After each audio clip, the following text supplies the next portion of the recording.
Morgan Freeman is one of Hollywood's most respected and enduring figures, known not just for his remarkable career, but also for his distinctive, resonant voice that has become iconic in its own right. Over decades, he has portrayed everything from God to historical narrators, and his performances have shaped audiences' perceptions of storytelling itself. But despite his legendary status, Freeman has never been shy about acknowledging the talents of others.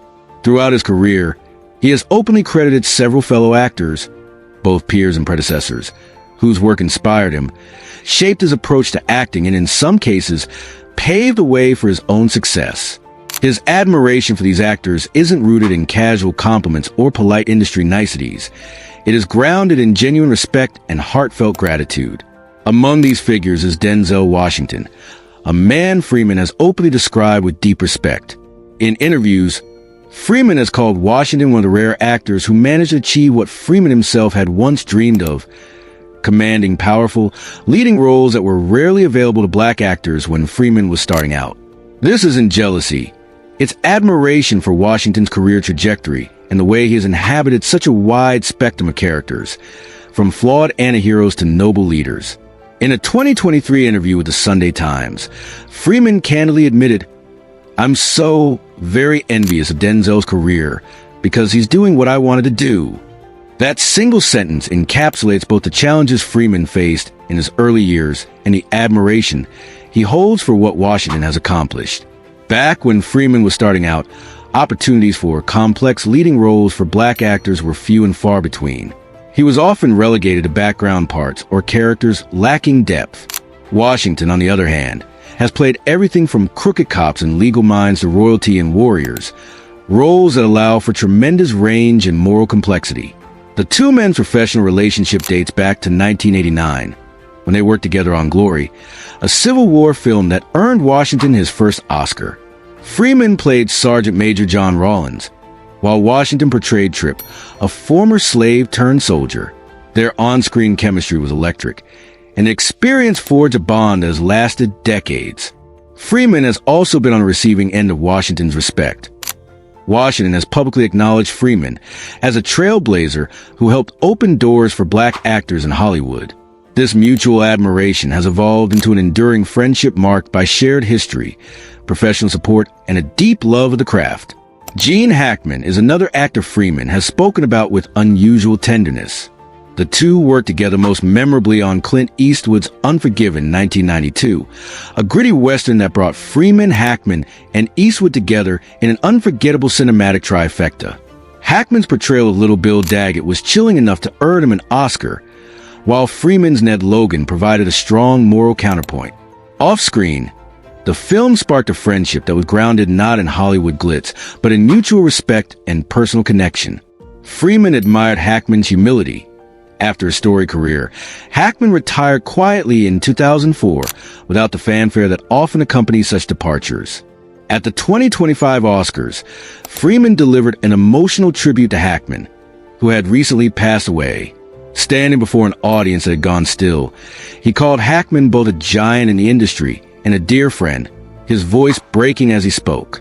He reflected on Hackman's indifference to legacy in favor of simply doing good work, and concluded with a promise that Hackman would be remembered for far more than his filmography.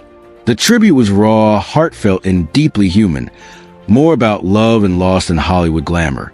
Jack Nicholson occupies a special place in Freeman's pantheon of admired actors. Freeman first encountered Nicholson's work through 5 Easy Pieces, and from that moment, Nicholson became an acting idol. For decades, Freeman dreamed of working alongside him, joking at one point that he would trade his left testicle for the opportunity. That wish finally came true in 2007 when they starred together in The Bucket List, playing 2 terminally ill men embarking on a road trip to fulfill their life goals. The experience was more than just another acting job for Freeman. It was a personal milestone. The film's director, Rob Reiner, has said that having Freeman and Nicholson together was like striking gold. Their performances were so in sync that most scenes required only 1 or 2 takes. Offset, the admiration was mutual, with Nicholson expressing equal respect for Freeman's craft. For Freeman, Nicholson embodies fearless acting, taking risks, embracing unpredictability, and refusing to play it safe. Whether in One Flew Over the Cuckoo's Nest, The Shining, or As Good as It Gets, Nicholson brought an energy that Freeman deeply admired. Their collaboration on The Bucket List remains one of Freeman's fondest career memories, symbolizing the journey from youthful awe to professional camaraderie. Anthony Hopkins is another figure Freeman holds in the highest regard. His admiration isn't based on Hopkins' awards or fame, but on his mastery of subtlety and restraint. Freeman has often cited Hopkins' performance in Remains of the Day as a masterclass in minimalist acting, demonstrating how much can be conveyed through a glance, a pause, or a slight shift in posture. Freeman believes this kind of stillness can be more powerful than any shouted line, and he credits Hopkins with teaching one of the most important lessons in acting. Their professional relationship was cemented in Steven Spielberg's Amistad, 1997, where Hopkins played John Quincy Adams and Freeman portrayed abolitionist Theodore Judson. Working together, Freeman saw firsthand Hopkins' precision, economy of movement, and commitment to letting moments breathe. Hopkins has said that actors need not raise their voices unnecessarily, as doing so can disrupt performance. Freeman has embraced his philosophy, integrating it into his own work. For him, Hopkins represents the pinnacle of measured, thoughtful acting, a model of how to command attention without demanding it. In Michael Caine, Freeman has found not just a colleague, but a true friend. Their friendship predates their most public collaborations, but was solidified during the making of Going in Style, 2017, in which they starred alongside Alan Arkin. On set and in interviews, the camaraderie between Caine and Freeman was palpable. They traded jokes, finished each other's sentences, and teased each other with the easy familiarity of old friends. Freeman has often praised Caine's mastery of timing and nuance, noting his ability to steal a scene without overpowering it. This capacity for restraint, paired with impeccable delivery, is something Freeman values deeply in his own craft. Off camera, their relationship is one of mutual respect and genuine enjoyment of each other's company, a rarity in Hollywood, where professional alliances often fade once the cameras stop rolling. Freeman admires Caine's discerning approach to roles, taking on only those projects that are impossible to refuse, and appreciates his ability to bring authenticity and heart to every performance. But above all, there is Sidney Poitier. When Freeman speaks of Poitier, the tone shifts from admiration to reverence. For Freeman, Poitier was not simply a great actor. He was a trailblazer whose dignity, courage, and grace redefined what was possible for black actors in Hollywood. Long before Freeman was a household name, Poitier was breaking barriers, refusing roles that perpetuated stereotypes and instead portraying black men as strong, intelligent, and fully human. Freeman has said that Poitier was his mentor long before he knew it, shaping not only his aspirations but also his sense of artistic and moral integrity. Poitier's career is filled with landmark moments, from The Defiant Ones 1958, which earned him his first Oscar nomination, to Lilies of the Field 1963, which made him the first black man to win the Academy Award for Best Actor. Freeman has often cited In the Heat of the Night, 1967, as an example of Poitier's courage, particularly the now iconic scene in which Detective Virgil Tibbs slaps a white plantation owner, a moment that Poitier insisted remain in the film despite pushback. These choices weren't just about performance. They were about reshaping cultural perceptions. Freeman's gratitude toward Poitier extends beyond professional influence. He has acknowledged that Poitier's example gave him the courage to pursue a career with dignity, to choose roles carefully, and to think about the larger impact of his work. When Poitier passed away in 2022, Freeman called him his guiding light and inspiration, underscoring how personal that influence was. Poitier's life extended far beyond acting. He served as the Bahamian ambassador to Japan, was active in humanitarian causes, and received honors including the Presidential Medal of Freedom. In seeing how Poitier carried himself, balancing artistry with advocacy, Freeman learned that acting could be both a personal passion and a public responsibility. Over the course of his career, Freeman has worked with countless talented performers, but the actors he speaks about most, Washington, Hackman, Nicholson, Hopkins, Caine, and Poitier, share certain qualities. They are fearless yet grounded, skilled yet humble, committed to their craft yet aware of the larger cultural stakes of their work. Freeman's respect for them isn't just about what they've achieved on screen. It's about who they are as people, the integrity they bring to their roles, and the inspiration they've offered him personally. At 87, with a career that spans more than half a century, Freeman has every reason to celebrate his own accomplishments. Yet he continues to honor those who influenced him, recognizing that his own path was shaped in part by the examples they set.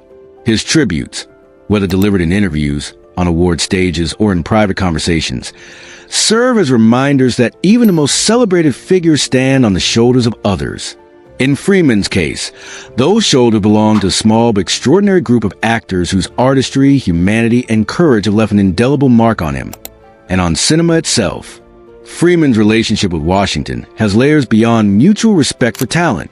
In several interviews, Freeman has described watching Washington's rise with a mix of awe and satisfaction, knowing that roles like the ones Washington took on, complex, commanding, and unapologetically central, were once almost entirely out of reach for black actors.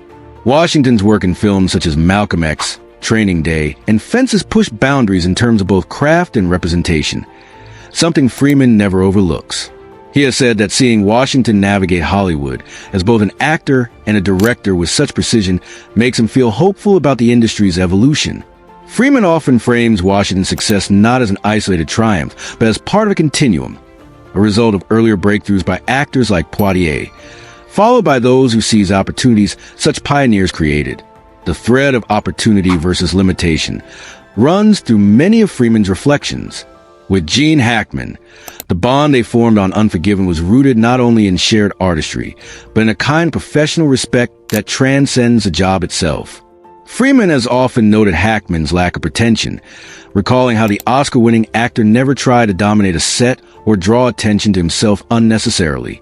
Freeman admired the way Hackman's Little Bill Daggett in Unforgiven could be both terrifying and charismatic, a mix that made the character unforgettable. Offset, their conversations often turned to life beyond acting. Topics like sailing, literature, and the desire for a quieter existence. This shared longing for groundedness might be part of why Hackman's eventual decision to retire resonated so strongly with Freeman. At the Oscars tribute, his voice carried that personal connection, turning what could have been a formal industry acknowledgement into a public moment of grief and gratitude. With Nicholson, Freeman's memories are filled with both professional milestones and private laughter. He often recounts their first table read for the bucket list, describing how he could feel the entire room shift when Nicholson began speaking in character. There was, Freeman says, an electricity to Nicholson's presence, an unpredictability that made every scene feel alive. Even between takes, they kept up a friendly banter, trading stories from their decades in the business. Freeman has mentioned that Nicholson's approach to a role is almost surgical, dissecting the script, experimenting with different line readings, and then committing fully once he's found the truth of the moment. That dedication to exploring all possibilities before settling on one choice is something Freeman has quietly adopted in his own process. Anthony Hopkins brought a different kind of lesson. On the set of Amistad, Freeman remembers watching Hopkins prepare for long courtroom monologues with the calm of someone sitting down to a cup of tea. Hopkins never rushed, never tried to impress anyone with overt displays of emotion.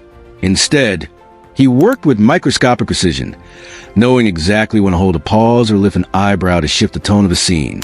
Freeman has said that Hopkins' ability to inhabit a role without losing his own composure was a revelation, proof that stillness could be just as commanding as movement. Even years later, Freeman will point to Hopkins when advising younger actors about the power of doing less while still delivering more. With Michael Caine, the joy is in the camaraderie. Freeman has called Caine the best company on a long shoot, a man who can make a 12-hour day feel like an afternoon. During Going in Style, their playful teasing became a kind of morale booster for the entire crew. Yet beneath the humor, Freeman respects Caine's deep understanding of story structure and audience connection. He has often said that Caine knows exactly how to place himself in a scene, so that his presence strengthens the whole rather than overshadowing it, a balance that takes decades to master. And then there is Poitier, the foundation of it all. Freeman has described seeing Lilies of the Field for the first time and realizing that the man on screen looked like him, spoke with dignity, and carried himself with authority. It wasn't just representation, it was a blueprint. Poitier's insistence on choosing roles that upheld his values, even when it meant turning down lucrative offers, taught Freeman that career longevity comes not from chasing every opportunity, but from shaping a body of work that says something about who you are. When Freeman honored Poitier after his passing, the words were simple but weighted. "You were my guiding light." It was the acknowledgement of a debt that could never truly be repaid. These 6 relationships, some forged through collaboration, others through lifelong admiration, tell as much about Freeman as they do about the people he admires. They reveal his values: humility, courage, restraint, and an unwavering belief in the power of storytelling to change how people see the world. For Freeman, admiration is not passive. It is active gratitude woven into how he works, how he speaks of others, and how he measures his own career. In honoring these actors, he continually reminds audiences and himself that even the most singular voices in cinema are part of a chorus built over generations.